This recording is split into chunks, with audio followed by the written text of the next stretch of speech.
자, 4-80페이지 다시 보세요. 4-80페이지 우리 인건비 보고 있었어요. 그죠? 그래서 비상금 임원에게 지급하는 인건비는 송금 인정된다. 다만 부당이익 계산 부인에 해당하면 송금 인정이 안 된다. 꼭 그렇게 기억해야 된다. 됐죠? 밑에 별표시 1번. 송금 산입하는 인건비는 다음 금액을 포함한다. 찾았어요? 그죠? 해외 현지 법인에 파견된 임직원의 인건비. 다음 요건을 모두 갖추면 인건비 송금 인정된다. 이건 무슨 말이냐면 해외 현지 법인에 직원을 파견시켰다고. 그럼 거기서 돈 받을 거 아니야. 그지? 그런데 국내에서 파견 보낸 회사에서 일부를 또 돈을 지급하는 경우도 있거든. 뭐 그거 송금 인정받으려면 이 요건을 갖춰야 된다 그 얘기야. 자, 밑에 동그라미 1번. 내국 법인이 지급해야 돼. 그리고 해당 내국 법인이 발행 주식 총수 또는 출자 지분의 100%를 직간접적으로 출자한 해외 현지 법인에 파견된 임원 또는 직원에게 지급할까? 어디에 파란 글씨가 돼 있어요? 요게 실전 시험에 80%로 등장한 적이 있어요. 그 전까지는 이게 너무 지엽적이라고 제가 강의할 때 너무 신경 쓰지 마세요 그랬는데 이걸 80%로 바꿔가지고 지문으로 내더라고요. 몇 년 됐지만. 그리고 동그라미 3, 4번은 볼 필요 없어요. 그 정도만 보세요. 너무 지엽적이니까. 나머지 보지 마세요. 넘어가면. 자, 이제 괄호 이번에 상여금. 자, 일반 상여 돼 있죠? 그죠? 혹시나 그런 게 또 궁금할 수도 있겠다. 학생이 있으니까. 보수, 월급, 임금, 상여, 성과급 이런 걸 구분하는 걸 노무사라고 그래. 알았지? 우리는 뭔지 몰라. 우리는 그냥 다 근로 제공으로 인한 반대급부로 받는 거야. 근로소득이야. 그리고 지급하는 법인 입장에서는 인건비고, 저 보수, 임금, 세비 막 이런 것들 쫙 구분 그런 거는 노무사분들이 하는 거야. 노무사들. 우리는 세무사가 되기 위해서 한다. 그럼 그런 것도 공부해야 되니까 노무사 친구가 있으면 되겠지. 자, 상여금 일반 상여 보세요. 직원한테도 상여 주고 임원한테도 상여 줍니다. 당연히 다 송금 인정됩니다. 인건비로. 다만 임원은 정관이나 주총, 사원총회, 이사회 결의로 결정된 급여 지급 기준에 따라 가지고 준 금액만큼만 송금으로 인정됩니다. 그걸 초과해서 지급한 금액은 송금 불산이 됩니다. 됐나요? 임원한테만. 세무사님, 직원한테는 그런 한도 규정이 없습니까? 직원한테는 많이 주지 않아. 그래서 그럴 일이 없다 이렇게 생각하면 돼. 됐죠? 그래도 많이 주는 경우, 그런 건 내가 신고하게 할 때 얘기해. 많이 주는 경우가 있는데 그럴 때는 뭐 임금 처분에 의한 상해로 봐가 부인시킨다 이런 예규가 있는데 우리 시험에 그렇게까지는 안 나와. 임원만 건드릴 거야. 그러니까 시험에 안 나올 건데 뭐 한다고 얘기해줘가지고 머리 복잡하게 하겠어. 안 그래? 한계가 있는데 신경 쓰지 마세요. 자, 그 밑에 반가로 이번에 잉여금 처분에 의한 상해는 임직원 불문하고 전문액 다 송금 불산이 간다. 됐죠? 됐죠? 잉여금 처분에 의한 상해 아까 돌고 도는 수단 논리가 생기니까 됐죠? 수월해진 거예요. 수월해졌다는 얘기가 뭔데 과거에는 잉여금 처분에 의한 상해 중에 신고 조정에 의한 듣고 계세요. 신고 조정에 의한 송금 산입을 허용해 주는 경우가 있었어요. 임원인 경우, 직원인 경우. 그래 한 세 가지가 있었다고. 성과급이냐 아니면 스톡옵션이냐 뭐 이런 것들이 있었는데 아주 어려웠어. 그 규정이 없어져 버렸다. 없어져 버렸다. 그래서 신경 쓸 필요 없다. 그래서 여러분들 나중에 문제 보고난 거 보면 잉여금 처분에 의한 상여, 성과 배분 상여금을 지급했니 뭐 이런 소리 하거든. 다 필요 없다. 잉여금 처분에 의한 상해는 전액 다 송금 불산입니다. 그렇게 기억하면 됩니다. 왜 그런 멘트가 있는데? 과거 규정 때문에. 과거 규정. 이 바닥은 오래 공부한다고 해서 합격 가능성이 높아지지 않는 이유가 이런 것들 때문이야. 자꾸 바뀌어. 자꾸 바뀌어. 이게 딱 합격할 때쯤 되면 그때 진짜 합격하고 들고 나가야 돼요. 뭔 소리인지 잘 모르겠지만 합격을 하고 들고 나가야지. 그거보다 자꾸 더 딜레이 되면 도리어 제가 볼 때는 제가 느끼기에 합격 가능성이 도리어 떨어지는 것 같더라. 이 학원에서 수강생들 보니까. 그래도 한 7년 해가지고 합격한 그런 사람도 있긴 해. 그리고 한 10년 해가지고 합격한 사람도 있긴 하고. 근데 10년까지 해가지고 합격할 만큼의 메리트가 있을까? 그런 생각도 한번 해봐야지. 왜 메리트가 있지 않나요? 나 11년 살고 죽을지도 모르니까. 왜 깜짝 놀랐어. 사람이 모르니까. 자 밑에 걸어 3번 퇴직급여. 반가로 1번 현실적 퇴직으로 퇴직급여를 지급한 경우 세법상 처리돼 있죠. 그죠? 다음 페이지 반가로 2번 비현실적 퇴직으로 퇴직급여를 지급한 경우 세법상 처리돼 있죠. 그죠? 일단 현실적인 퇴직이 맞는지 여부부터 판단해야 돼. 다음 페이지 별표시 현실적 퇴직과 비현실적 퇴직. 현실적 퇴직으로 인해서 받는 돈만 퇴직금이라고. 현실적 퇴직이 아닌데 받는 돈은 뭔데? 업무분간 가지고 쳐야 돼. 그래서 현실적 퇴직인지 여부부터 판단을 해봐야 된다.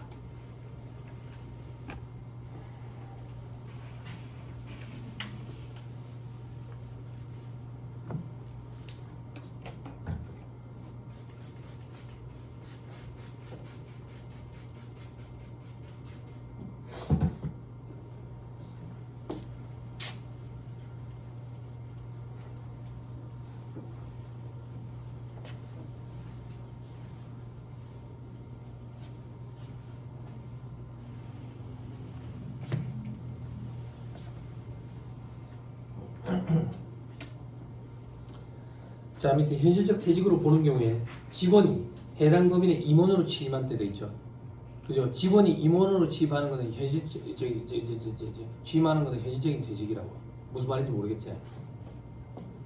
회사에 처음에 취직하면 회사마다 이제 직급제가 조금씩 다르지만 일반적으로 처음에 취직하면 사원이거든.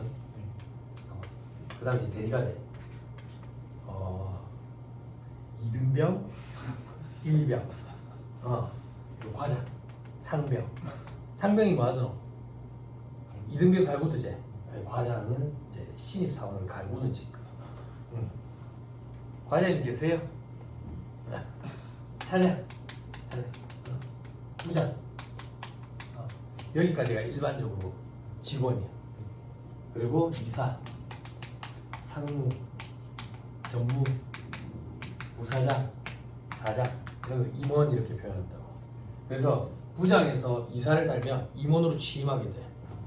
어느 정도 축하냐면 일주일 내내 난이 들어온다고 생각하고 방 안에 난을 다 놔둘 데가 없어가지고 밖에 직원들 책상에다가 올려놓으면 직원들 책상에 올려놓으면 이제 직원들이 그 다음날부터 뭐 하는 자리야? 아침에 출근할 때마다 조금씩 깁니다. 조금씩 지가 물 주기 싫어서 진짜 그런다. 일주일 내내 난을 받아도 댕겼던 기억이 나. 네, 이사로 취임한 사람이 있어. 이때부터는 관계가 달라져. 여기까지는 고용관계야. 여기서부터는 위임관계거든. 관계가 달라지기 때문에 퇴직금을 받아. 퇴직이라서. 물론 회사의 계약 조건에 따라 가지고 퇴직금을 안 받고 나중에 이사로 퇴직할 때 퇴직금을 한 번에 정산해 받는 그런 경우도 있긴 해. 근데 우리 시험에서는 그렇게는 안 나와. 고용관계와 위임관계는 어떻게 달라지는데요? 요래 생각하면 돼. 회사 망했어. 집에 가야지. 회사 망했어. 깜빡으로 가야지. 그래 생각하면 돼. 왜? 왜? 이거보다 더 강력한 임팩트가 어딨어. 내가 존경하는 김영근 회사님이 그 얘기를 한다고. 암기는 강력한 임팩트가 필요하다. 도라이 아니고. 그래서 이때는 퇴직금을 지급을 해. 현실적인 퇴직이기 때문에. 됐죠? 자, 동그라미, 오른쪽에 현실적인 퇴직으로 보지 않는 경우, 동그라미 1번에 임원이 연임된 경우. 이건 퇴직이 아니야. 우리나라는 상법에 의해서 이 임원들의 임기가 2년이거든. 2년이거든. 근데 1년까지는 연장이 가능해. 그럼 3년 안에 진급을 못하면 집에 가야 되는 거야.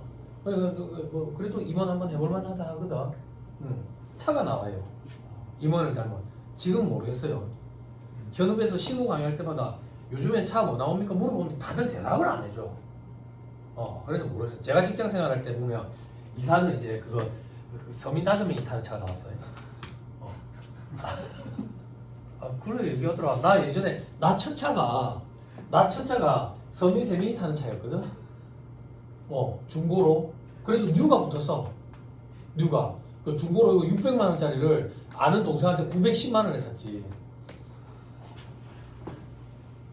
저보다 딜러 하는 사기꾼 동생한테 속아가지고 910만 원에 샀지. 910만 원. 깡통이야 깡통. 옵션이 없어. 직물 시트였다고. 직물 시트였는데 와이프가 데이트할 때마다 만두 간장을 흘리는 거야. 냄새에 엄청 민감해. 만두 간장 그 냄새가 직물 시트에 안 빠져. 너무 속상해. 너무 속상해. 그러고 있는데 월급쟁이였는데 그때 그 저기 월급쟁이로 있었던 그 법인의 사무장님이 명절 때 거래처에 선물을 돌리는데 멸치를 돌려. 멸치. 근데 사무장님이 아버지 뻘이나 됐거든. 좀 도와주고 싶어가지고 내가 좀 돌리겠다 해가지고 차에 트렁크에 실었는데 멸치가 터진 게 있네. 직물 시트에 그 멸치 냄새가 장난 아니야.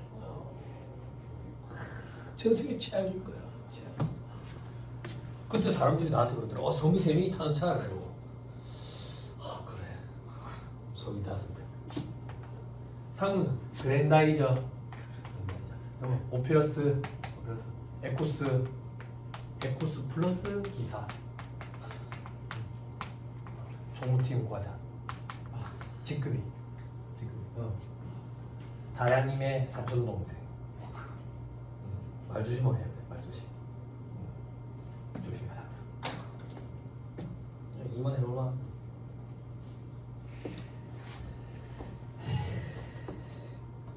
그게 다 개인 자영업자들이 수입차 타고 다니는 거야.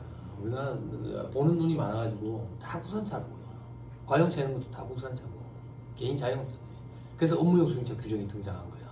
개인 자영업자들 막 수입차 리스 계약 3년 해가지고 타다가 벤츠 S클래스 까만색 3년 타다가 벤츠 S클래스 하얀색 3년 타다가 벤츠 S클래스 빨간색 3년 타다가 계속 그러니까 짜증나는 거야.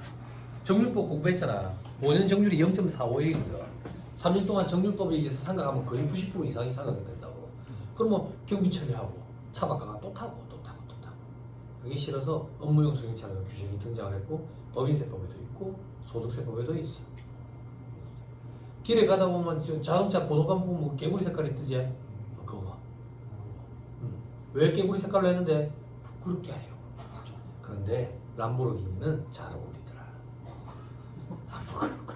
초록색 람보르기니는 아주 잘 어울리더라. 맥라렌도 아주 잘 어울리더라. 초록색. 자, 계속 보세요. 왼쪽 동그라미 2번. 상근이 비상근 임원이 된 경우. 이것도 현실적인 대식이야. 아까 얘기해줬지. 대표이사가 이제 나가게 돼가지고 집에 갔는데 먹고 살으라고 고문을 해줬어. 상근이 비상근이 된 것도 현실적인 대식이야. 됐죠? 자, 그 밑에 파란 글씨만 봐. 동그라미 4번. 근로자 퇴직급여 보장법에 따라 퇴직급여를 중간정산에서 지급한대. 퇴직금 중간정산이라는 게 있거든. 사람들이 임원 퇴직금 중간정산은 이제 막혔다, 안 된다 라고 얘기하는데 안 되는 게 아니라 사유에 해당하면 되는데 그 사유에 해당하는 경우가 극히 드물어. 그러니까 실질적으로 막히거나 마찬가지지. 아무튼 간에 퇴직금 중간정산을 하게 되면 퇴직한 걸로 보기 때문에 중간정산을 해주는 거야. 됐어요? 그럼 올해 6월 30일자로 퇴직금 중간정산을 받으면 이제 퇴직금은 7월 1일자부터 다시 기산되는 거야. 됐어요? 됐어요? 그런 거 들어봐서 중간정산? 중간정산 하면 안 돼. 직장생활 해보면 중간정산 하는 경우를 많이 봐. 보통 이제 차장급들이 중간정산을 많이 해. 목돈이 필요해서. 어디에 쓰려고? 주식이야. 주식. 그러면 이건 이제 쓰레기 조각이 되거든. 쓰레기 까비지. 그러면 이제 집에 못 가는 거야. 집이 어딘지를 몰라서 못 가는 게 아니라 집이 어딘지 아는데 못 가는 거지. 그래서 회사에 자꾸 있는 거지. 익숙한 음악 소리가 들리면서 컴퓨터 뚱뚱뚱뚱뚱뚱뚱 카트라이더하고 앉아. 애들이 샥 날리면서 집에 안 가는 거지.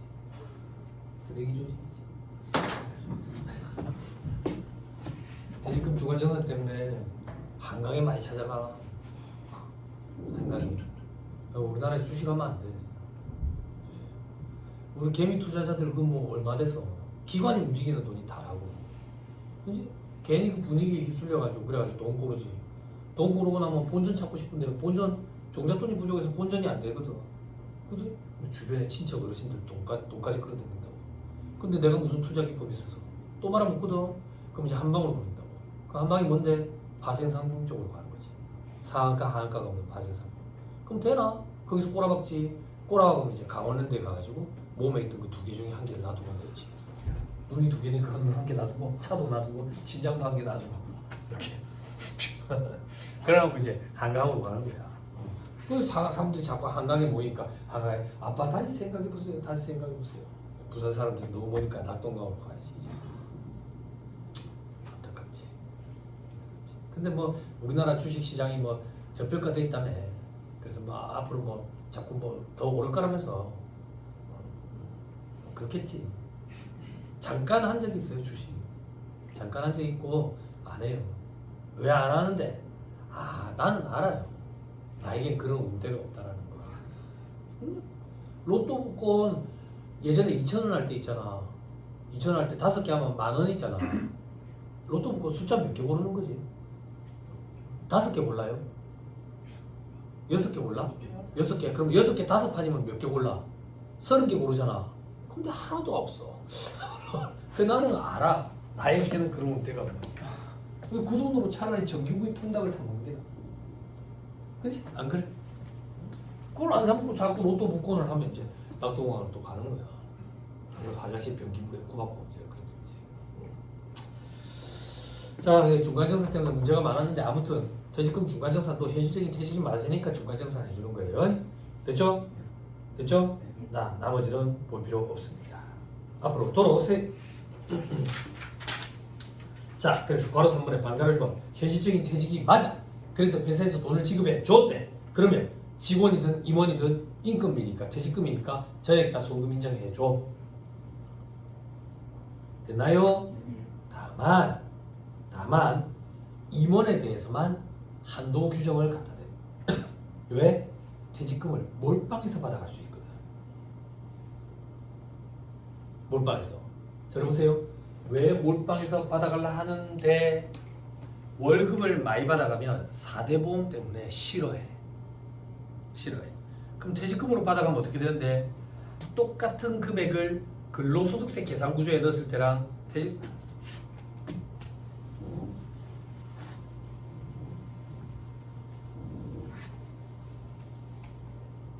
소득세법은 철저하게 열거주의 과세 원칙이고 소득으로 열거된 거에 해당하는 과세가 돼. 그 열거된 소득의 이자, 배당, 사업, 근로, 연금, 기타, 퇴직,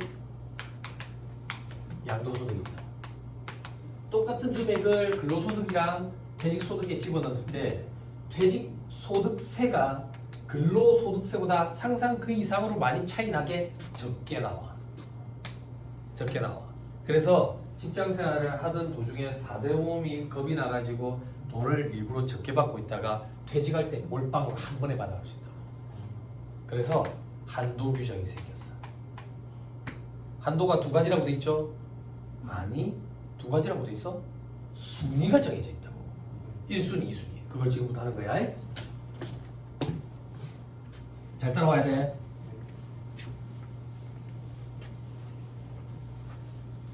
이런 거 이제 신호가 할 때 얘기해주면 되게 좋아하게.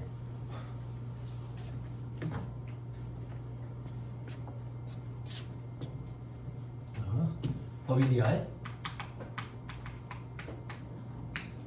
자, 대표이사한테 퇴직금 지급.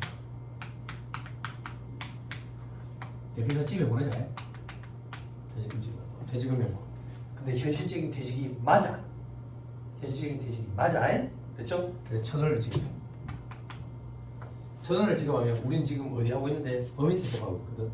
법인 입장에서 2,000원에 한도라는 걸 계산해서 한도를 초과한 금액은 송금 불산이 가겠다는 얘기야. 무슨 말인지 이해했어요? 그때 한도가 2가지가 아니라 1순위, 2순위 이렇게 부른다고. 이 한도를 임원, 퇴직금, 한도 이렇게 합니다. 우리 무슨 법 하고 있어 지금? 법인세법 자꾸 강조한다. 왜? 소득세법에 임원 퇴직금 한도가 또 있어. 그래서 헷갈리면 안 돼. 중요도로 따지면요. 중요도, 우리가 말하는 중요도는 세무사 시험 기출 빈도야. 여기 앞에 빼는 또 중요해. 여기 헷갈리면 안 돼. 자, 그러면 1순위는 뭔데? 뭐라고 돼 있어요? 정관이나 퇴직금 위임 규정상 금액.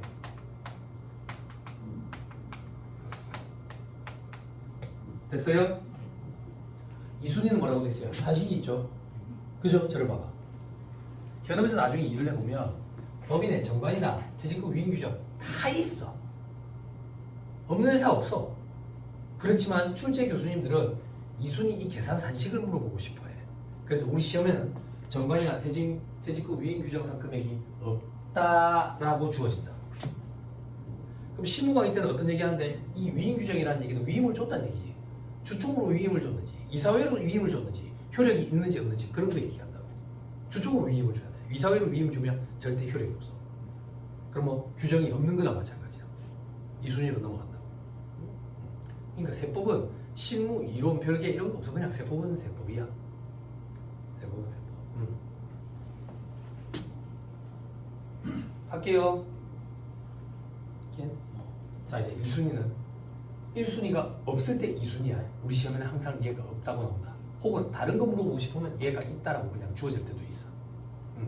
자, 2순위 산도가 어떻게 되는데 퇴직 전 1년간 총급여 뭐를 곱해? 10분의 1이야. 12분의 1이 아니야. 그래서 우리 회사의 직원들 보면 한 달치 1년 근속하면 한 달치 급여 정도 퇴직금으로 쌓인다 이러는데 실제적으로 한 달치보다 조금 더 많아. 12로 나누는 게 아니라 10으로 나누기 때문에. 됐죠? 여기 뭘 곱하는데 근속 년수를 곱한다. 근데 제가 궁금해서 그러는데 뭘 그렇게 쓰는 거라? 뭘 그렇게 쓰는 거야? 책에 다 있지 않아? 있지 않아? 아니 뭘 자꾸 쓰시겠네. 졸려서 쓰는 거야. 졸으면서. 손이 움직이면 졸음이 달아나거든. 졸음이 달아. 근데 더 좋은 방법 얘기해 줄까요? 졸음이 올 때 서서 들으면 괜찮아. 제 강의는 서서 많이 들어요. 객관식반 되면. 여기 끝나고 객관식반 되면 이제 외부에서 또 많이 오거든. 서서 듣는다고. 근데 뒷사람한테 피해가니까 뒤에 가서 서 있다가 졸음이 달아나면 다시 들어와서 앉았다가 왔다 갔다 한다고. 왔다 갔다 한다고. 그거 부끄러운 거 아니야. 앉아서 졸고 있는 게 부끄러운 거야. 앉아서 졸고 있는 사람 보면 안타깝거든. 막 눈이 막 이래. 이러면 무섭다. 꿈에 나타날까 봐. 사람이 검은 자가 보이고 흰 자만 보이니까. 무섭다고. 서서 들으면 돼요. 졸리면. 서서 들으면 집중력 배가 된다. 예전에 수험 기간 때 서서 공부 많이 했는데 근데 체력이 빨리 빠진다. 지금도 저는 일할 때 서서 많이 하는데 일부러 스탠딩으로 한다고. 앉아 있는 건 이게 장력은 진짜 많이 뭉쳐. 허리에 되게 안 좋아. 서서 많이 한다고. 근데 서서 하니까 또 무릎이 또 안 아픈 데가 없다. 요즘에 어찌해야 되나? 뭘 하도 계속 아프니까 와이프한테 너무 미안하다. 애 줄넘기 좀 도와주려고 줄넘기 했더니 무릎이 아파가지고 와이프가 아무것도 하지 마. 그래서 우부제. 그래 요즘에 바닷가에 많이 걷는다. 바닷가에 그냥 많이 걷는다. 바닷가에 그 해변가에 모래사장에 물 젖은 부분에 걷는 거 그거 되게 좋대요. 몸에 음이온 엄청나게 독소 빠져나간대. 요즘에 밤마다 가서 걷는다. 뛰어도 안 돼. 뛰면 뭘 한다. 자, 근속주수는 원활로 계산하도록 되어 있어요. 근데 1수는 버림이에요. 버림. 자, 그럼 한번 해보자. 얘가 20년 6개월 그리고 15일 되겠다. 그러면 20과 12분의 버림. 버림 안 당해봤어요? 아니, 버림. 세법에는 방울림 이런 거 없다. 주의해야 된다. 이쪽에 소득세법 있잖아. 소득세법은 올림이다. 다르다. 버림이다. 됐지? 한 번만 더, 하나만 더. 너가 좀 도와줘라. 너 학생이잖아. 야, 2차 수험생들 답안 채점하는데 20과 12분의 6 있지? 이게 어떻게 20.6이냐? 뭐야, 반응이 왜 이래? 반응이 왜 이래? 이거 20.6 아니야. 이게 어떻게 20.6이야? 반응이 왜 이래? 그래. 근데 답안에 이렇게 써는 거야. 뭐야, 걔들은? 10진법으로 착각한 거야? 12진법을? 상식 이해라서 채점하기도 싫더라, 진짜. 내가 어떻게 도와줘야 돼? 안 그래? 여기도 이렇게 써야 돼? 12진법이다? 아니, 난 이렇게 해. 뭔 소리 하고 앉았나? 이렇게. 답안 채점할 때 이렇게 주의하세요. 주의하세요. 생각보다 많아요. 생각보다 이 바보 같은 행동이 되게 많아요. 버림이야. 버림 25일이래. 버림이야. 05일이래. 버림이야. 됐어요? 됐어요? 자 결론까지 하자. 아무튼 1순위든 2순위든 간에 한도 계산했더니 800원이더라. 800원. 근데 얼마 지급해서? 1000원. 200원만큼은 소금물산이. 임원 퇴직금 한도 초과액 200원. 여기까지 됐어요? 노란 글씨로 할게요. 소득 처분해야 돼. 입금산입, 송금물산입에서 올 수 있는 소득 처분 세 가지. 돈이 밖으로 빠져나왔느냐? 밖으로 빠져나왔다. 그지? 누구한테 갔는데? 대표이사한테. 상해 처분한다. 됐어요? 그럼 이 200원 상여는 대표이사의 근로소득을 구성합니다. 나머지 800원만 퇴직소득이요. 여기까지 됐어요? 여기까지만 하자. 여기까지만 하자는 얘기하는데 소득세법에 이 800원을 한도를 갖다 대서 근로소득과 퇴직소득으로 또 쪼개. 그 말이 즉슨 소득세법에도 임원퇴직금 한도 규정이 있는데 법인세법과 좀 달라. 달라. 근데 우리 시험에서는 여기가 잘 등장한다.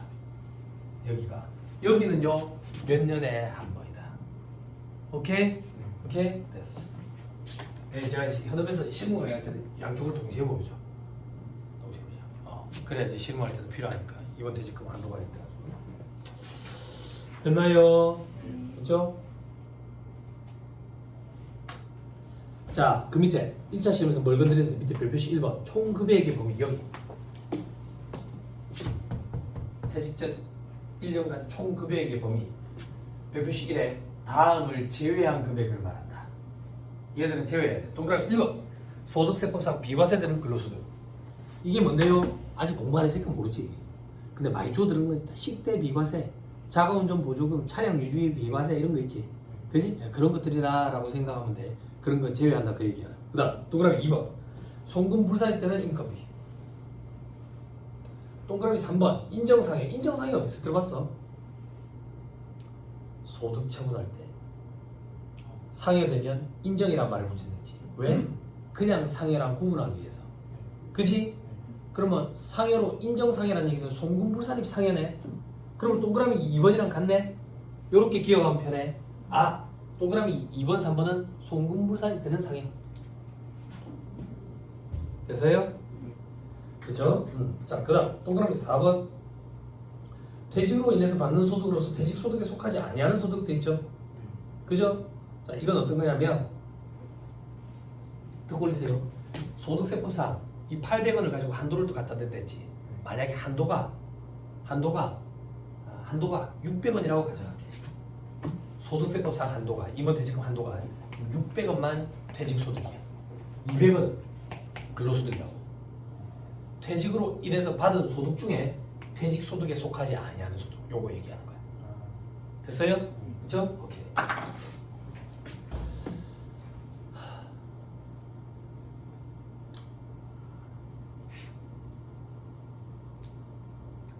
보여줄게. 다음 주 안 올까 봐서. 이 600원이라는 숫자가 어떻게 나왔는지 조금만 보여줄게. 와야 돼 다음 주에. 약속했어. 약속. 이걸 소득세법에 임원 퇴직소득 한도라고 쓰지마. 못 쓸 거야. 이건 바로 산식이야. 퇴직 전 3년간 연평균급여. 그럼 비슷하네. 1년간 총급여 3년을 연평균했으니까 1년치네. 크게 들쭉날쭉한 게 아니면 비슷하겠네. 비슷? 그제? 10분의 1로 곱하고 근속료수 곱해. 근데 여기 근속료수는 올림이야. 저걸 가져가면 2과 10분의 7이 된다. 올림이야. 그리고 임원들은 배수라는 게 있어. 배수가 뭐냐면 우리 보통 직원들은 1년 근속하면 한 달치 급여 정도가 퇴직금으로 쌓인다더라. 엄밀히 얘기하면 한 달치보다 좀 더 되지만, 근데 임원들은 석 달치 급여가 퇴직금으로 쌓인다더라, 5달치 급여가 퇴직금으로 쌓인다더라, 이렇게 배수라는 걸 조절해. 배수 조절. 회사마다 급여 기준에 따라 가지고 퇴직급여 지급 기준에 따라 가지고 배수가 달라. 배수가 다른데 소득세법에 정해져 있는 한도 배수는 3배야. 뭐라고? 3배. 3배예요. 3배. 근데 이 3배가 뭐라고? 2배. 2배예요. 이렇게 개정돼.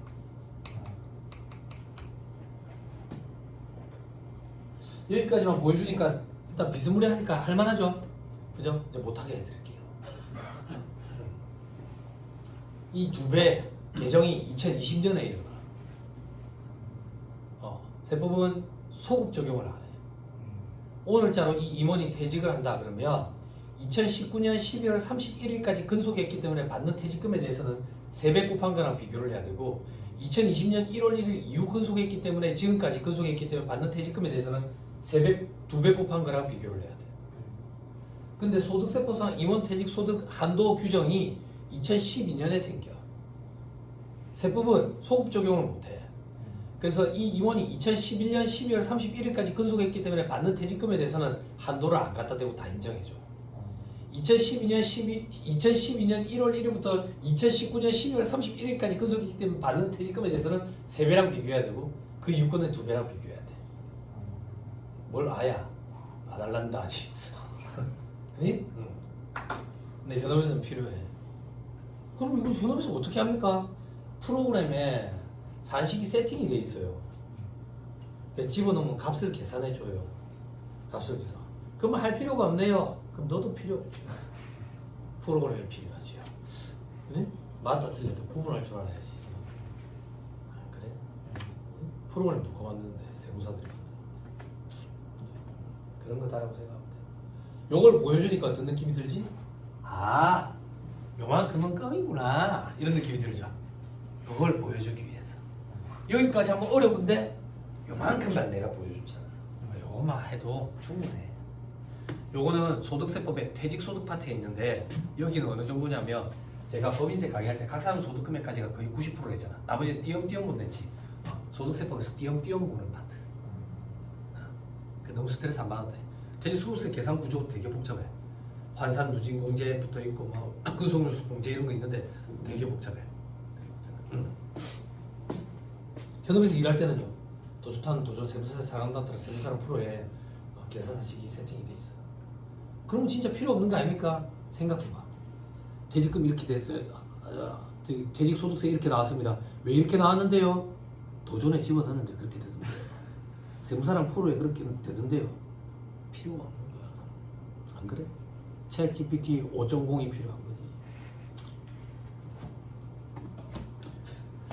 사람 손을 타는 부분이 분명히 있어요. 제가 얘기 안 했지만 여기 선택권이 주어져가지고 2가지 방법을 할 수 있는데, 그게 사람 손을 타요.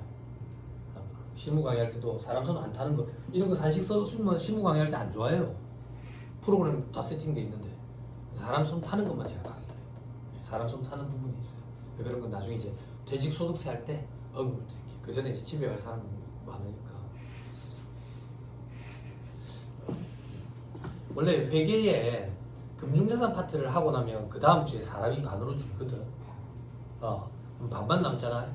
그 중에 내가 퇴직금이 충당금을 하면 반으로 또 줄어. 4분의 1로 줄어드니까 일단 경쟁자 많이 물리쳤네. 그지? 합격 가능성이 많이 높아지는 거지. 그래서 이 학원의 합격률이 되게 높은 거야. 2차 만에 70% 이상 되잖아. 합격률이. 될 사람들만 남아있어서. 그지? 버텨야 되는 거야. 그러니까. 버텨. 그렇지? 자, 돌아오세요. 자, 그 다음 동그라미 5번. 직무발명 보상금 돼 있죠? 그죠? 소득세법에서 강의해야 되는 부분인데, 여러분들이 일요일 이 시간에 여기까지 오셨으니까 제가 조금 보여줄게. 싫어? 해야 돼. 그때 되면 안 할 거다 그 얘기예요.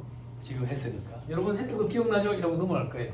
그죠? 여러분들은 뭐라 하는데? 안 했는데요? 이렇게. 그지? 그럼 또 농담을 섞어서 얘기하면 농담이 기억이 난다. 전생에 취한 농담만 기억나. 이게 제 강의 특징이거든. 절대 안 배웠다고 발뺌을 못해요.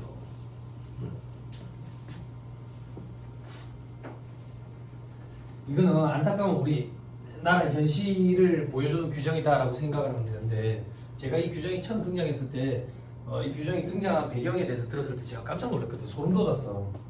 우리나라 사람들이 유대인 다음은 길들이기 힘든 민족이라더만 머리가 그래 좋구나라는 생각이 들어. 직무발령 보상금이 어떤 거냐면 법인의 대표이사로 볼게. 법인의 대표이사가 직무와 관련돼가 발명을 하는 거야. 발명을 해가지고 특허를 시도하는 거. 특허. 이 특허를 취득해가지고 법인에 팔아. 갖고 있을 필요 없으니까. 법인에 팔고 법인으로부터 돈을 받아. 얼마? 한 300억. 이 300억을 직무발명 보상금이라고.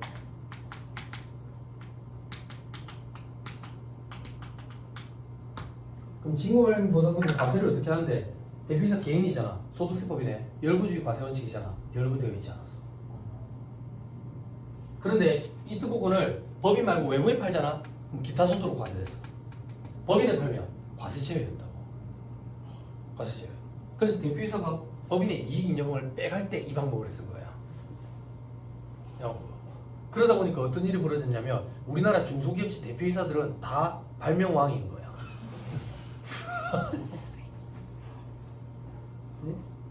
그런 일이 벌어졌던 거야. 그래서 세법이 정비를 일으켜가지고 이걸 회사에 팔면, 회사 밖에 팔면 지금도 기타 소득이고 회사에 팔면 근로소득으로 과세하는 규정을 만들었다고. 근데 세상이 얼마나 그러냐면 이 규정이 제 기억에 2016년인가 도입이 됐어. 2015년 말에 전국적으로 난리가 난 거야. 이걸 전문적으로 세팅해주는 브로커가 있는 거야. 그 브로커들이 법인마다 찾아다니면서 사장님 시간 얼마 안 남았습니다. 내년부터 저거 법 규정 개정되면 과세됩니다. 이익내용 빼갈 수 있는 방법 그 기간이 얼마 안 남았습니다. 빨리 하셔야 됩니다. 이걸 하는 거야. 그래가지고 세법이 어떻게 정비를 일으켰냐면 이 300억 옆집에 이름 가지고 당장 마련이 되겠어? 안 되겠지. 그럼 법인 입장에서는 미지급으로 달 거 아니야. 300억 이렇게 2015년 말에 그 세법이 정비를 일으켜서 2016년 1월 1일 이후 지급분부터 과세하겠다 이렇게 했어. 지급분부터 성립분이 아니라 과세금 성립분이 아니라 지급분부터 이걸 다 과세되게 그랬다. 그랬더니 어쩌겠어 순수하게 연구개발해가지고 특허를 취득하는 발명을 하는 이런 사람들이 또 피해를 보는 거야. 대덕 연구단지에 있는 그런 사람들. 그래서 이 중에 700만 원까지는 비과세를 하는 규정이 있다. 제가 듣기로는 대덕 연구단지에서 연구해가지고 하는 것들은 보통 5천만 원 미치라고 들었어요. 그래도 700만 원까지 비과세니까 나머지는 과세되니까 예전에 비해서는 좀 그렇지. 뭐 때문에? 법인의 이익여금 빼가고 싶어가지고. 법인의 이익여금을 왜 못 빼가는데? 법인과 대표이사는 별개니까. 개인과 법인의 차이 얘기한 적 있죠? 그죠? 치킨집 장사할 때 그죠? 그 차이입니다. 그래서 개인 사업체로 장사를 하다가 법인으로 바꾼 사장들은 개인 사업체라고 계속 생각해가지고 내 거라 생각해가지고 눈앞에 돈 내 거니까 왜 못 갖고 가노 이렇게 생각하는 거예요. 그래 갖고 와 써놔놓고 돈을 빌려줄 걸로 처리되거든. 갚기 싫은 거야. 갚기 싫으니까 법인의 가지금 그거를 처리하는 방법 이래가지고 유튜브에 빨간 글씨 제목으로 법인의 이익여금을 세부담 없이 갖고 갈 수 있는 방법, 대표이사 가지금을 처리할 수 있는 방법 이래가 빨간 글씨로 자극적으로 그래가지고 뭐 그 시간이 한 60분 이래 된다고. 내 전국적으로 신무 강의 하루 댕기잖아. 법인 결산 조정 신무 가지금 처분 이거 어떻게 해야 되는지 강의 다 한다고. 근데 내가 모르는 방법이 있나 싶어서 강의를 보면 마지막에 결론적으로 없습니다 이렇게 하는 게 있으니까 없어 그런 방법은. 내가 조교 선생님 돈을 세부담 없이 갖고 갈 수 있는 방법이 없듯이 남남이라고. 그런데 그런 일이 전국적으로 얼마나 많으면 그 조회수가 그렇게 엄청나겠어. 그지? 나중에 현업에서 일해보면 알아요. 가지금이 없는 회사는 없어요. 나쁜 건 아니에요. 장사를 하다 보면 가지금이 발생할 수밖에 없는 그런 상황들이 생겨요. 근데 그걸 악용하면 안 되는 그럼 세무사님 아까처럼 퇴직금으로 그렇게 받아가면 안 되나요? 퇴직금? 이번 퇴직금 한도 저가에다 유인규정 상금액이니까 유인규정을 적어 만드니까 이거를 좀 높이면 안 될까요? 주총에서 하는데 주총 입김이 가니까 이걸 뻥튀기 시키면 되지. 그지? 그래가지고 받아가면 되겠지. 그지? 근데 왜 그렇게 안 하는데? 퇴직해야 되잖아. 죽을 때까지 해먹고 싶은데 욕심 들면 안 된다고. 그럼 요 방법이 괜찮은 방법이네요. 이걸 터무니없이 뻥튀기 시키잖아. 그러면 구세청 예규에 보면 관련된 판례에 보면 잉여금 처분에 의한 상여로 부인시켜버려. 앞에서 잉여금 처분에 의한 상여 공부했었지. 잉여금 처분을 순비로 계산하는 거야. 신고할 때 그런 강의해 내가. 그런 강의야. 그런 걸 실무적으로 엄청 궁금해. 회계사무실 직원분들도 그렇고 중소기업체 직원들도 그렇고. 근데 그것도 힘들다고. 서울에 가서 했던 말, 대구 가서 뻥튀기처럼 또 하고, 부산에 가서 뻥튀기처럼 또 하고 힘들더라고. 여러분들도 나중에 이걸 바탕으로 그런 일을 하게 되는 기회, 계기가 있을 거예요. 자, 직무발면 보상금이 그거예요. 직무발면 보상금은 여기서 배제한다 그 얘기예요. 왜 배제하는데? 이렇게 생각하면 돼. 이런 일이 일평생에 몇 번이나 있겠어. 그지? 이걸 포함시키면 통상적인 급여라고 보기 힘들잖아. 그래서 배제시킨다 이렇게 생각하면 돼. 됐죠? 직무발면 보상금이야. 자, 그 다음 동그라미 6번에 임원 등 할인의 얘기를 냈죠. 그죠? 요거는 올해 들어간 거예요. 올해 들어갔다는 얘기가 뭔데, 임직원들한테 우리 회사 물건 싸게 팔잖아. 그게 할인액이야. 할인액. 요거를 근로소득으로 과세하는 규정이 생겼거든. 과세하는 규정. 이게 중구난방이어서. 중구난방. 그래서 이거를 기준을 만들어 가지고 할인액 뭐 20% 그걸 넘는 거는 근로소득으로 과세하자 이렇게 규정이 생겼어. 그 할인액은 근로소득에서 배제시키고 계산하자 그 얘기야. 아니 그게 어떤 얘기냐면 내가 얘기한 적 없어. 아름다운 사람들 근무하시는 그룹 공채로 들어갔다 했잖아. 그지? 거기 최고 복지 혜택이 뭐라 그랬어? 항공권이라 했잖아. 항공권 얘기한 적 없어요? 부가세 강의 때? 있잖아. 국내선 편도로 16장 공짜. 국제선은 90% 할인되는 거 36장 편도. 그리고 50% 할인되는 거는 무제. 그지? 그럼 나는 국내선 편도로 16장 공짜잖아. 16장 서울 부산 왔다 갔다 할 때 타지. 그럼 요게 내 근로소득에 다 잡혀. 보통 비행기 탈 때 할인된 가격으로 많이 타잖아. 할인도 아니고 원값으로 곱해가지고. 그 나중에 연말 예산할 때 보면 내 연봉 이렇게 높았나? 연봉 계약한 금액이라고 다른 데 보면 저기 잡혀있다. 그치? 근데 그거 있잖아. 안 오느냐? 안 오느냐? 어? 안 오느냐? 임용한 할인 못 있지. 그치? 여자가 자전거 타고 내한테 뛰드는 거지. 아, 있잖아. 내가 아니지. 내가 뭐 정우성인가? 그지? 아니, 정우성한테 자전거 타고 막 뛰어들잖아, 여자가. 아니, 바퀴가 서로 달라, 크기가. 앞에 바퀴랑 뒤에 바퀴랑 자전거 이렇게 타고 막 뛰어들잖아. 그 정우성이 그러잖아. 그녀의 자전거가 내 마음속에 들어왔다 이러잖아. 아, 몰라? 이게 장사가 잘 되니까 저기 룩스 곳에서 그런 거 냈잖아. 개가 나오는 거, 개, 자전거, 개. 유명하지. 아니 패션. 몰라? 아, 몰라?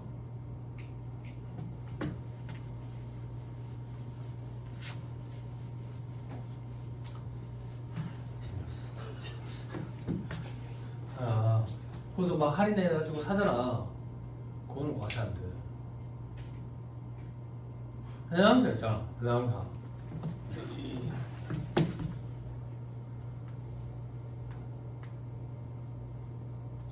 이거 무슨 마크지? 자동차? 벤틀리. 이거 짝퉁 있잖아. 짝퉁.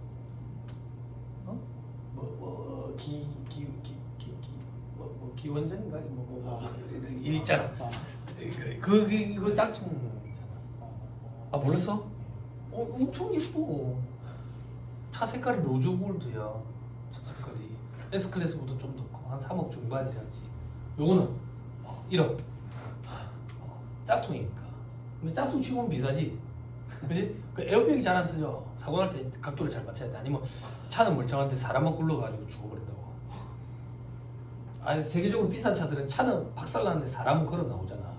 요건 이제 차는 멀쩡하고 사람이 박살나지. 왜 도와줘요? 여기 임직원들은 몇 년에 한 번씩 이렇게 할인을 만든대. 한 40%만 이렇게 직급에 따라서. 그것도 과세 안 된다고. 이게 너무 불합리한 거야. 어떤 데는 과세되고 어떤 데는 과세 안 되고. 그지? 이마트도 그 임직원들 쇼핑하는 시간이 있다고. 한 30분 정도 저녁에. 근데 할인 받잖아. 응? 그걸 어떻게 할 거냐 이거야. 중구난방인데. 그래서 법이 제정이 됐어. 20% 할인까지는 정상적인 할인액으로 봐가지고 근로소득 과세하지 말자. 나머지는 근로소득 과세하겠다. 그런 게 생겼다고. 여기서 말하는 임원들 할인액이 그걸 얘기하는 거야. 여기서 배제시키자 그 얘기야. 됐죠? 됐죠? 오케이 됐습니다. 배제시키는 게 안 맞겠어. 제가 듣기로는 현대자동차 임직원들과 할인해 주는 게 몇 년에 한 번. 직급에 따라서 할인율도 좀 다르고 높으면 할인율도 아마 안 높겠어. 그지?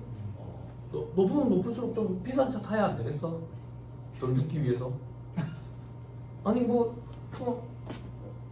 아무때 N 뭐 이런 거 있잖아. 뒤에 막 날개 달린 차 있잖아. 아니 N 날개 달린 차 이제 날아가가지고 부딪혀 죽는 거지. 아니 앙앙앙앙앙앙 하다 해. 시끄럽고 사고 나면 죽어.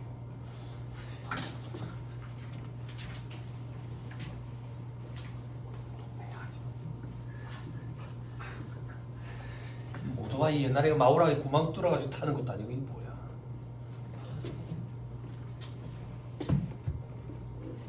그래서 이게 너무 중구난방인데 올해 개정세법 보고 작년에 기분 좋았거든. 이걸 정비하는구나. 자꾸 외쳤거든. 들리라고. 안 들리나 보더라고. 그렇다고 내가 뭐 바쁜데 내가 기획재정부에 전화를 하겠어. 전화번호도 모르고 전화해봤자 받지도 않겠지만. 합리적으로 자꾸 바뀌어간다는 게 기분이 좋아요. 세상이. 합리적으로 바뀌어간다. 더디긴 하지만.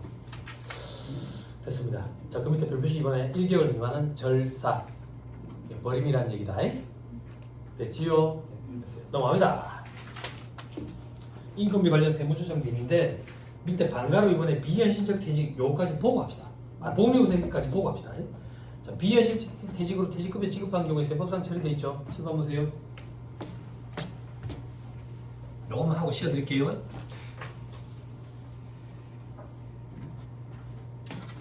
회사가 임직원한테 퇴직금을 지급을 했어. 그래서 분개를 끊었다고. 퇴직급여 100원, 현금 100원. 자, 세법상 분개라는 건 존재하지 않아. 개념상의 분개가 존재한다는 건 어떻게 되느냐? 현실적인 퇴직이 아니래. 그럼 수험생들이 어떤 우를 범하냐면 현실적인 퇴직이 아니니까 아무 분개가 없지. 아무 분개가 없지. 그래서 송금불산이 퇴직급여라는 이거 비용이거든. 비용. 송금불산이 누구한테 줬는데? 임직원한테 상여 이렇게 적어놨다고. 이러면 망하는 거야. 망하는 거야. 세법상 개념상의 분개가 존재해. 어떻게 존재하는데? 돈이 일단 나갔다며. 임직원한테 어떤 명목으로 나갔는데 명목이 없어. 그래서 업무와 관련 없이 나간 돈, 업무 무관 바지급 이렇게 쳐.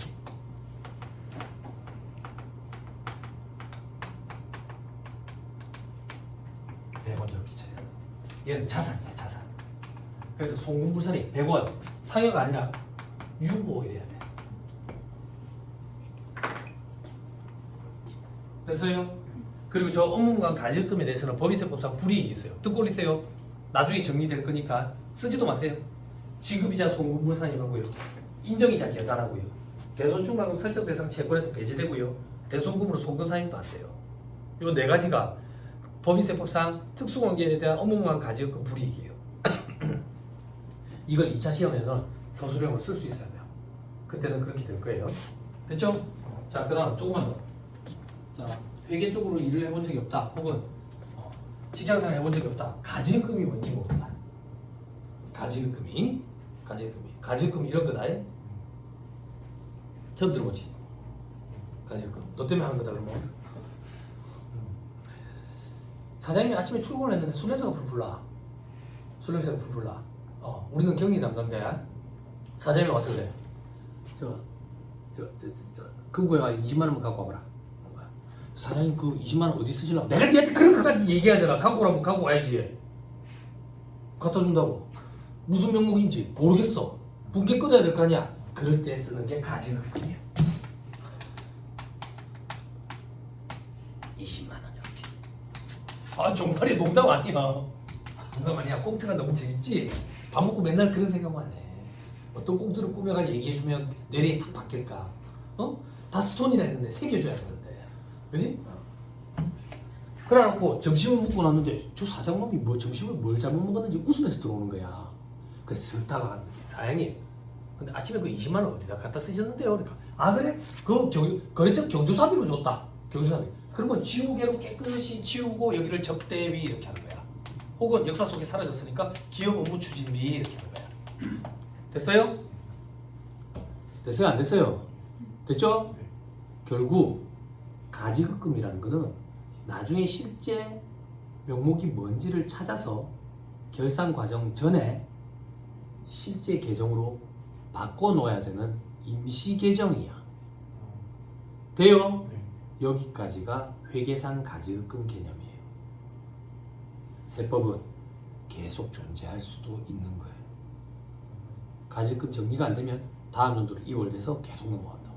실제 명목이 뭔지 세법에서는 그것까지 결산 전에 밝혀야 된다. 그런 것까지는 없어. 됐어요? 그래서 회계 시간에 여러분들이 가지급금은 임시 계정이라서 결산 전에 정리된다 하더라고. 근데 세법에서 왜 자꾸 이월되지? 세법이랑 회계랑 가지급금의 범위가 조금 달라서 그래. 생각하는 규정 자체가. 됐죠? 그럼 반대는 뭐라고 부르는데? 가수금이라고 불러. 그럼 가수금은 반대로 대표이사가 회사에 돈을 갖다 넣은 걸 얘기하겠지? 왜 돈을 갖다 넣었을까? 못 빼가서 한 달인데 매출 누락이에요.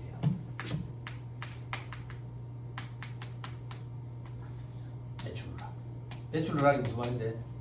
매출이 발생해서 회사 통장에 돈이 들어왔는데 매출로 처리하면 세금 내야 되니까 다른 계정 과목으로 살짝 돌려놓은 거예요. 과거에 탈세를 할 때 저런 방법으로 탈세를 많이 해왔었고 지금은 가수금이 있으면 세무공무원들이 다 알아요. 매출 누락이 있거니. 실질적으로 가수금이 발생할 수는 없습니까? 있죠. 어떤 경우에 있습니까? 이 회사가 곧 망해. 그럼 대표이사가 지 돈을 갖다 집어넣어서 살리려고 애를 쓰면 그때 가수금이 생길 수가 있다. 그거 말고는 다 매출 누락이에요. 매출 누락. 이제 시대 상황이 달라져가지고 저렇게 탈세하는 경우는 극히 드물어요. 세무공무원도 다 알고 현업에서 일하는 회계사무실 직원들도 다 알고. 그렇죠? 가지급금, 가수금은 그런 개념이에요. 다시 업무 부과한 가지급금으로 처리한다. 가지급금. 그러면 회사가 대표이사한테 돈을 빌려준 거야. 그치? 어떻게 하면 정리가 되겠어요? 응? 아니 가지급금 정리하려고 사람들 그래 머리 아프다며. 정리할 수 있는 방법 가르쳐줬잖아. 업무부과한 가지급금은 회사가 대표이사한테 돈을 빌려준 거예요. 저걸 어떻게 하면 정리할 수 있어요? 어렵나? 갚아 넣으면 정리가 되죠. 그죠? 근데 왜 정리가 안 되는데요? 갚아 넣기 싫어서 그런 거예요. 됐어요? 됐죠? 거짓말에 덮고 하니까 지 머리로 이제 감당이 안 될 정도로 터져버리는 거예요. 그죠? 갚아 넣어야 정리가 되는 거예요. 됐어요? 됐죠? 저걸 갚아 넣기 싫으니까 퇴직금 위임 규정을 건드리 쌓고 차등 배당을 할까 알아봐 쌓고 거기다가 아마 자본 감액해가지고 자본 준비금 감액해서 받는 배당을 알아봐 쌓고 별짓을 다 하는 거예요. 그래 나중에 자기 주식도 막 취득하고 그런다고. 자기 주식 우리 얼마 전에 공부한 그 자기 주식 집에 있는 자기 말고 그래 난리를 친다. 근데 여러분들이 뭐 그 정도 수준까지 지금 강의를 하지는 않을 건데 그런 방법도 없다라고 생각하시면 돼요. 없어요 그런 방법. 없어요. 다 현혹시키기 위한 거예요. 보험회사 직원 이런 사람들이. 고액 자산가들 상대로 영업하려고 막 하는 거예요. 다 거짓말이에요. 그런 방법은 없어요. 없어요. 됐습니다. 그 정도 보시면 됩니다. 다음에 거래사고 복리후생비 여기까지만 하고 시작. 안다 신다고 시작하는 거 알아. 자, 복리후생비 사회통념상 타당한 거 임직원 불문하고 송금으로 인정된다. 그거 말고는 송금불사입니다. 그거 말고는 뭔데 사회통념상 타당하지 아니한 거 가치 판단 개입 여지가 있겠죠. 그래서 시험에는 사회통념상 타당한 범위 내의 금액이다 이렇게 단서가 주어진다. 그래서 걱정 안 해도 된다. 어떤 게 복리후생비인가 이렇게 보자. 직장 체육비, 직장 문화비, 직장 회식비, 뭐 건강보험, 노인장기요양보험, 고용보험 이런 거 회사 부담분 그리고 그 밑에 줄에 사회통념상 타당한 범위 안의 경조사비 이게 얼마냐고 물어보면 실무 강의할 때 10만 원 이하란다고. 10년 전에도 10만 원 이하 앞으로 10년 후에도 10만 원 이하 말도 안 되는 소리지. 사회통념상 타당한 범위 내의 금액이라는 얘기는 딱 금액을 일정하게 정할 수 없어. 그걸 회계에서 뭐라 하던데 갑자기 생각나네. 획일적인 계량 인계치를 정할 수가 없는 거지. 그지? 아 걔네 얘기했나? 그런 말 어디서 들어봤지? 획일적인 계량 인계치 그 얘기해주면 너 집에 가도 된다. 어느 파트 공부할 때 그런 거 들었어. 이거 대답해주면 집에 가도 돼요. 아 물론 저는 강의를 계속 하겠지만 안 들어도 되는 사람이야 그런 사람. 획일적인 계량 인계치. 발음이 자꾸 새로 코가 획일적인 계량 인계치.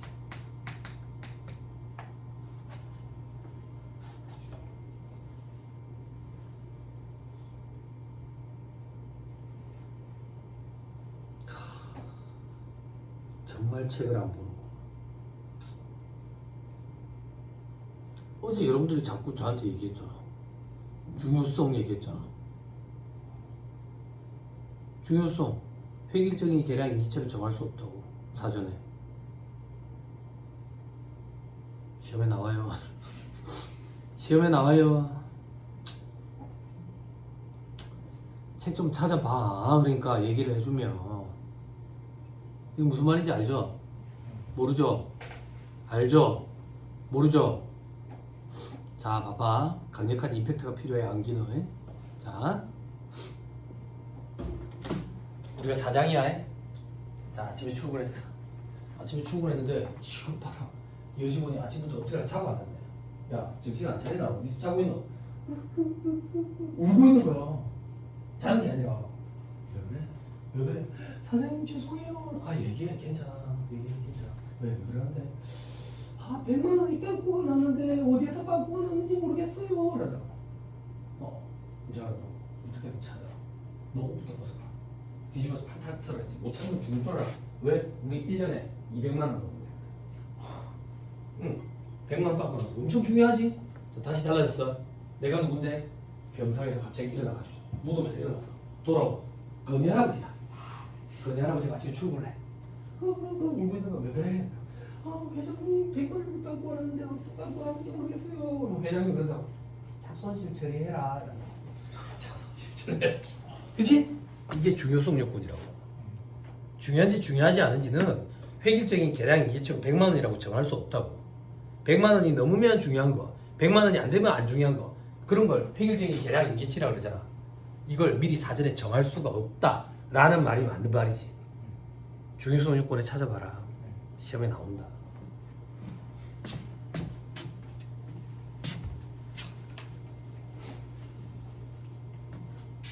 실적 특성에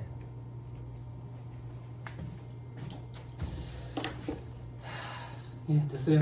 그래서 사회통념상 타당한 범위가 얼마인지 이런 건 없어요. 이런 거 없어요. 그래서 시험 문제 주어질 때는 사회통념상 타당한 범위 내의 금액이다 이렇게 주어진다고. 근데 여기서 여러분들이 착각하면 안 되는 게 복리후생비로 인정되는 경조사비는 우리 회사 직원 경조사비야. 거래처 경조사비는 접대비라고. 그거랑 착각하면 안 돼. 우리 회사 직원 경조사비. 됐나요? 됐죠? 그죠? 그래서 직원이 있고 없고가 이런 게 융통성을 발휘할 수 있는 부분이야. 복리후생비가. 밥을 사 먹어. 개인 자영업자가. 직원이 없어. 밥 사 먹는 거. 경비 처리 못해. 소득세법상 사후소득 필요 경비에 인정 안 된다고 자기 밥 사 먹는 거. 그래서 술 사 먹는 거 이런 것도 인정 안 돼. 근데 내가 만약에 직원이 한 명 있어. 직원이야. 직원. 그럼 내가 오늘 집에 가는 길에 정말 오랜만에 어릴 때 친구를 만난 거야. 만났어. 그래서 야, 횃불 풀자리 한 잔 먹었어. 한 잔 먹었는데 먹다 보니까 양자국 비싼 술까지 먹게 된 거야. 슬슬 이제 좀 그런 거야. 아, 이 경비 처리라도 좀 했으면 좋겠는데. 친구랑 술 먹고 갑자기 우리 사무실 여직원이 기억이 나는 거야. 술 엄청 좋아하거든. 전화하는 거지. 술 먹을래? 어디로 와? 데리고 오는 거지. 오면 내가 이제 우리 회사 산다고 들어봤지? 폭탄을 쫙 말아. 일단 한 잔 먹어. 쫙 먹으면 내가 그랬지. 우리 지금 회식 중이야. 그러면 복리후생비. 이런 융통성을 발휘할 수 있다. 직원이 있으면 꼭 나쁜 것만은 아니라. 그지? 근데 백종원 씨가 얘기한 것처럼 내가 편하고자 직원을 뽑으면 같이 망할 거야.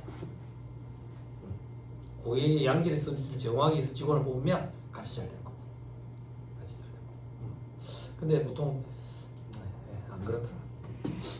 그게 복리후생비야. 복리후생비. 됐죠? 그 밑에 임직원 출산 양육 지원비 이런 거 요거는 임원 또는 직원 출산 양육 지원을 위해서 해당 임원 또는 직원에게 공통으로 적용되는 지급 기준에 따라 지급하는 금액을 소금 인정한다 되지. 그지? 요것도 작년에 들어왔어. 작년에 들어왔다는 얘기가 뭐냐면 국가에서 출산 장려책을 자꾸 펼치잖아. 출산 장려책을 자꾸 펼치는데 세액을 공제해주겠대. 세액 공제해줘가지고 애 안 낳는다고. 왜? 나 원래 소득이 적어서 세금이 없어. 그럼 그게 무슨 혜택이야? 그지? 돈을 직접적으로 줘야 돼. 돈을 직접적으로 줘야 된다고. 근데 돈을 직접적으로 주려고 보니까 국가 예산이 빵꾸가 나가지고 줄 돈이 없잖아. 그래서 기업체를 장려하는 거야. 기업체 너무 많으면 돈 좀 주면 안 되나? 주면 경비 처리해줄게. 이래 하다가 법 조문으로 명확히 한 거야. 경비 처리가 된다라고 이렇게. 그렇게 해라는 거야. 그죠? 어느 지방인가에 보면 뭐 애 셋 낳고면 넷 낳고 이러면 뭐 억 단위로 돈을 주는 것 같아. 근데 그걸 바로 주는 게 아니라 뭐 태어났을 때 얼마 주고 뭐 한 살이 됐을 때 얼마 주고 막 이러는 것 같아. 그러면 이제 출산율이 높아진다고. 돈을 직접적으로 바로 줘야 돼. 우리 예전에 그런 거 있었잖아. 요번에 신설된 거 혼인세액공제 있잖아. 혼인세액공제. 소득세법 아직 안 했구나.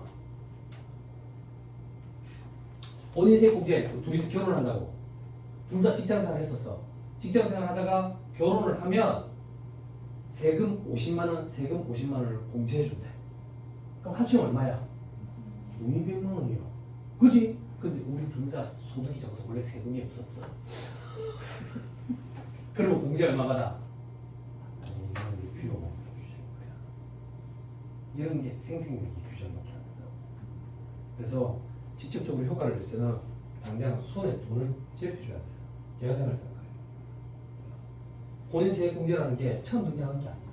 2010년도에 이거 한번 논의가 있다가 국회에서 계류돼서 없어져 버렸어. 근데 아직도 기억나. 책이 인쇄가 돼가지고 수험생들할 때 공부해라 이러놓고 그 다음 주에 해가지고 하지 마라 안 된다. 책에서 삭제해버리세요 했다고.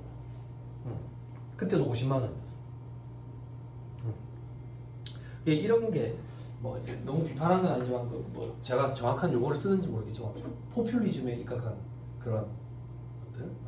근데 요즘에 그나마 많이 합리적으로 바뀐 게 그런 규정들 시대상에 발맞춰가지고 경기 부양책이라든지 아니면 임금 관련돼 가지고 아니면 뭐 고용 관련돼 가지고 특혜를 줘야 되겠다 혹은 제재를 가해야 되겠다 이런 법들을 조세 특례 제한법이라는 데에 만들어 놓는다고. 근데 제가 알고 있기로는 이제 피드백을 갖고 있대. 벌써 몇 년 됐지만 피드백을 갖고 있다는 얘기는 뭐냐면 조문을 만들었는데 법을 신설했는데 실질적으로 혜택을 보는 사람이 거의 없더래. 그럼 뭐 한다고 이 법을 놔두겠어? 그지? 그래서 매년 피드백을 받는데 실질적으로 혜택을 보는 사람들이 어느 정도 되는지. 그래서 그걸 확대 적용할 건지 아니면 일몰시켜버릴 거 없애버리는 일몰 된다라고 얘기한다. 기한이 끝나가지고 해가 떨어졌잖아요. 일몰 이렇게 그래 얘기한다. 예, 본인세액공제 저런 것도 좀 그래. 돈을 바로 줘야 되는데 어쩌겠어. 이제 정권이 또 바뀌었으니까 지금 정권은 돈을 풀어야 된다라는 관점이고 그 전 정권은 빚은 일단 좀 긴축 정책으로 갚자라는 거고 정치를 잘 모르지만 제가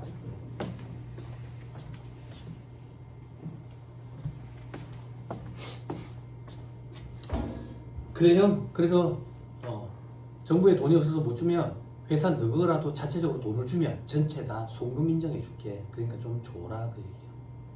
좀 줘라.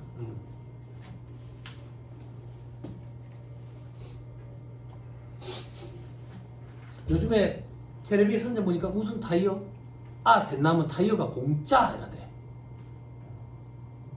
광고 안 봤어? 못 봤어? 봤어? 고맙더라고. 그렇게라도 프로모션을 좀 해주니까. 물론 그렇게 생각할 수도 있거든. 나이야 그 공짜로 살라고 막 알을 셋을 낳을까? 그럴 수도 있잖아. 그럴 수도 있잖아. 한참 뭐 나이아가 신발 값이나 했잖아. 신발이지 20만 원씩. 그런데 그렇게 이제 이름이 난 회사들이 자발적으로 저렇게 움직여 주니까 고맙더라고. 그러면 이제 이렇게 같이 선한 영향력을 이제 끼치거든. 그래서 우리나라에 선도하는 기업체들, 세계를 선도하는 기업체들 하면 그래서 많이 움직여 줘야 돼. 그럼 다들 따라간다고. 따라가. 그리고 후발주자들 입장에서는 복지 혜택이 월등히 좋아야지 선발주자인 회사에서 경영직 지원을 빼올 수 있다고. 응? 그래서 아시아나항공이 대한항공보다 임금체계 연봉이 좀 더 높았어. 200~300 정도 더 높았다고. 그래야지 거기서 빼올 수 있으니까. 후발주자는 어쩔 수 없어. 자, 됐습니다. 세금과 공과금 보기 전에 우리 잠깐 쉬었다가 기본서에 있는 예제 문제 좀 풀고 세금과 공과로 갑시다. 잠깐 쉬었다 봅시다.